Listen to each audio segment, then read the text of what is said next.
সংসারের নানান ব্যস্ততার কারণে আজ বাচ্চাটা কেঁদে উঠেছিল।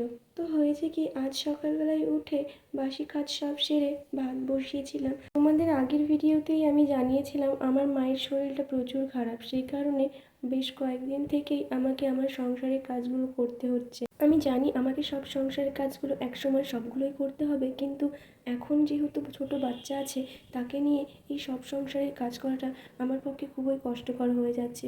এই কারণে আজকে বাচ্চাকে একদমই সময় দিতে পারিনি। সে অনেকক্ষণ ধরে কাঁদছিল আমাকে কাছে পাওয়ার জন্য।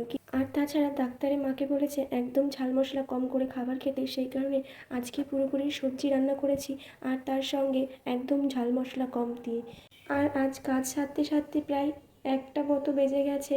আর বাচ্চাটা অনেকক্ষণ না খেয়েছিল এবং তার সঙ্গে তার স্নান ঘুম কোনো কিছুই হয়নি। তারপরে আমার সমস্ত কাজ শেষ করে তাকে ঘুম পাড়িয়ে এই যে আমি একটু পড়তে বসেছিলাম। তো এখানে টাটা।